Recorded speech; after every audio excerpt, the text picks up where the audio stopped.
Hello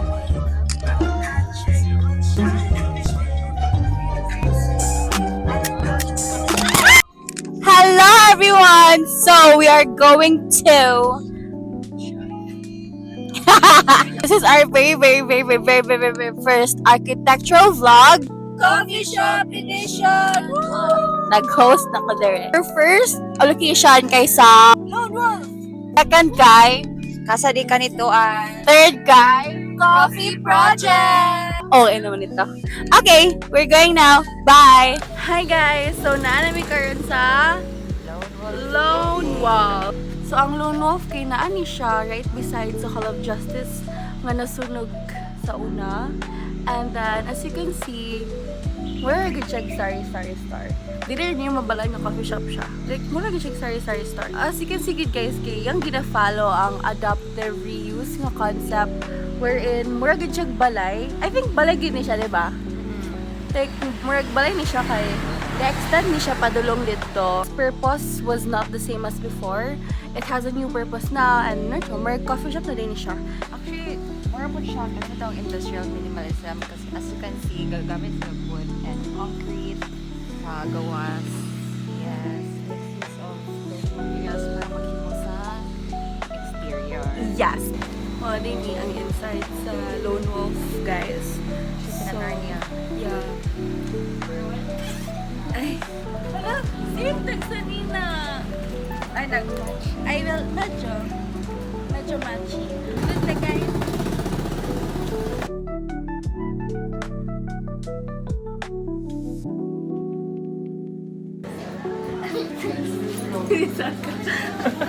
Isunod ko sa isa ka cabinet. Same sa More siyang Narnia. Kung ano Narnia guys, to wardrobe sa whole new world.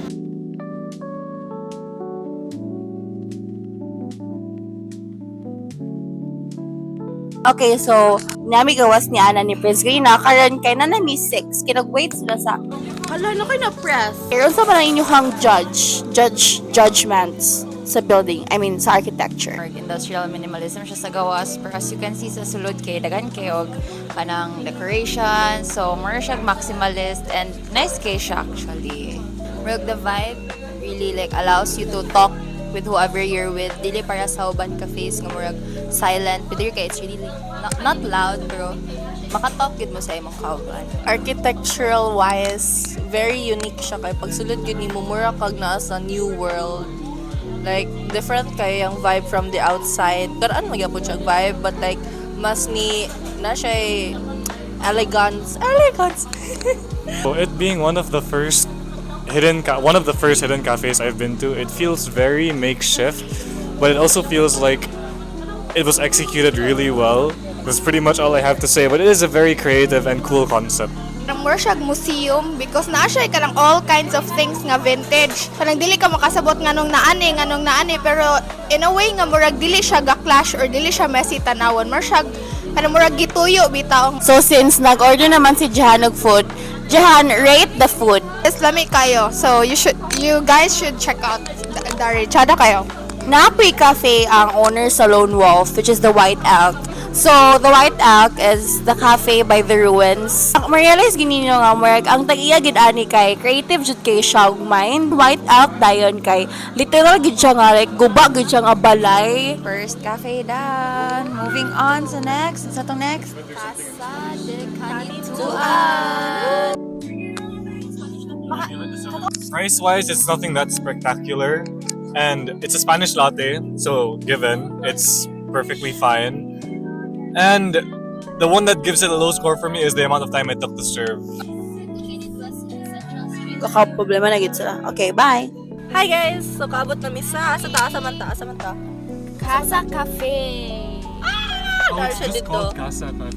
Yeah. We're parking pa. Welcome! We're here in Casa Cafe. It's a hidden gem in Cagayan de Oro City located along the Kanituan Macapagal Road near the junction of the Macapagal and Pagatpat Road. This venue blends Filipino ancestral charm, as you can see in my surroundings. Yes. So come back here. So it takes design inspiration from the iconic Balay na Bato in Tagaytay. Also similar to the historic Las Casas Filipinas de Acuzar in Bataan. So it really depicts like a Filipino culture inspired by Spanish colonial times, era. So, kaning Casa de Canituan incorporates symmetry. So, as you can see, no, very symmetrical ang whole infrastructure itself. So, also, aside from that, need po i-take note sa architectural design aspect. Big glasses rather, which allows for light to go inside the building for natural lighting. And aside from that, it also connects sa nature. Aside from the very Spanish colonial buildings, take importance po siya sa landscaping for like ang mga plants, ang how we can see the reflect the nature in everything that we see, ang trees, like grabe siya pag-maintain in order to keep the Spanish vibe. Especially that one, Oo, ang back basta shape ang plant na siya to add the design of the overall place. Oh, there's a bridge across the... Yes. Here, ang casa, not only cafe, pwede po siya like venues for wedding, Very venues. famous. Oo, very famous ka. Dili lang yun siya cafe, pwede po ka as an event hall. So here naman ay different hall. So here, there. Di ang whole area. So karon, nanami sa cafe, masulod kami. Welcome to the cafe.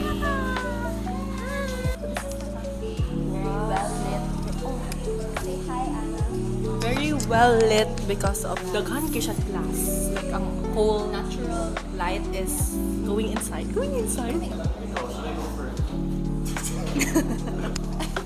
Ano na, wala lagi yung ipit. Ako to. Hala, na-stop guro yung ipit. Unsay mong masay lugar ate sa kaning building sa Casa Cafe? Unsay mong comments, opinions, unsay mong masayan? Sa una siya mga kuan bitaw sa Tagiya kaning vacation. So, tapos na-develop nila, gito nila casa, then wala pa ni siya nag-open. 2021 yata ni siya nag-open. Then, mutay na siyang hotel, ganun siya, ibo na siyang hotel, tapos cafe, tapos restaurant sa yun. Tapos na po yung new building dito sa Pikas, somewhere, mo itong new nila mo.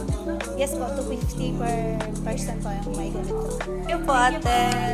Lugar na kaibig na wong. Imagine if it's sunset. Perfect. Gina. Okay, let's go. Mag-wait na lang sa mong food. Ay! Yes! I'm hungry na. Excited ko sa food. So, compared sa Lone Wolf, the space here, kay medyo spacious na siya. Pero it's because of also how it is designed. It's very simple. Yeah, it's really giving house. Kay house mo gid ni siya before. Guys, I ordered creamy carbonara. It tastes weird. I am so sorry. Ham and cheese. Namin sugar. Tag-200 siya. See you in Coffee Project. And then, sa inyo na lang to, guys. Charas. So, hi guys! Welcome! We're here on our last coffee shop, the Coffee Project, inside the Gran Europa subdivision in Cagayan de Oro City. So, as you can see in my back, so it is actually known for its Instagram-worthy interiors and for its cozy ambience or for its cozy vibe. But apart from that, apart from it being a popular coffee shop, it is actually famous for its design and architecture. So it also serves functionality. So that's why it is loved and daghang gaanhipod here nga mga tao, not just kanang mga residents sa Gran Europa but also mga outsiders or mga visitors because nice jud kayo ang iyang interiors. Tapos siya greenery sa gawas, and then if mo sulod pag yun mo inside is na ay nice nga lighting. Ang walls niya is kanang glass, so murag transparent ang unsay naa sa sulod. So if naay passerbys lang or if mo choose ka to stay sa cafe is makita gyud nimo nga nice kaayo siya, murag refreshing, murag calming.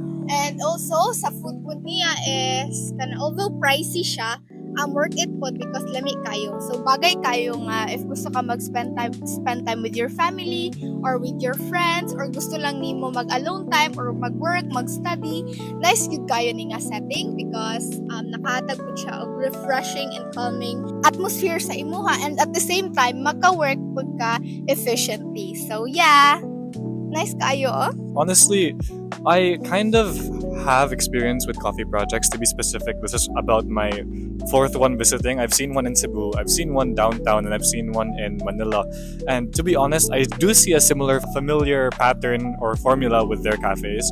They combine a mix of rustic and lushness, especially when it comes to the interior with their bicycles, brick walls, and a lot of indoor, which I assume fake plants. But this one in particular stands out because it appears to have a sort of greenhouse effect, especially when it comes to the exterior. As you can see, majority of it is glass. Other than that, it does seem to follow the same formula. It doesn't mean it's a bad thing. It's just something that makes them iconic, or I guess their trademark. Anyways, I'll be going inside now and we'll be seeing what it's like in the interior, and I'll be joining my group mates in the table somewhere in this area. So let's go.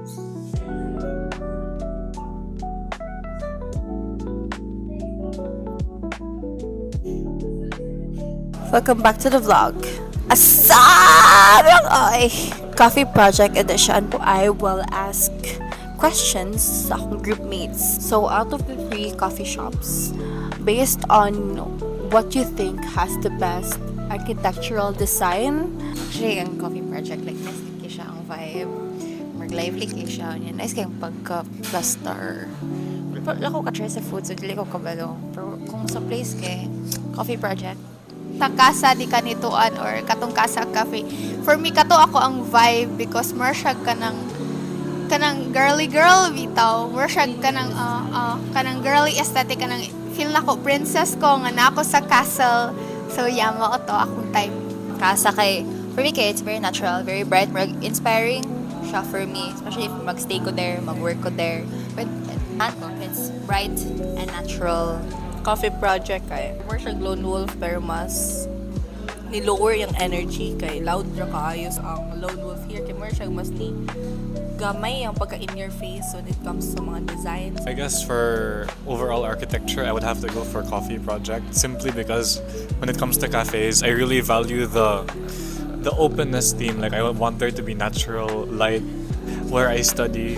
Granted, it's a bit unfair because they're the franchise and they're probably the ones with the most money, therefore they can afford the best interiors, and it's not really, interior design is a totally separate thing from architecture, but in terms of just the general aesthetic, I would go for Coffee Project. so for my answer is Coffee Project. As ganahan ko sa iya ang like ambience. Ang basis ganoon ako sa akong architectural bet kay reminiscing. So that was it for today. That was the day of my life. Asar! Okay. Coffee shop edition. Bye-bye. Now I have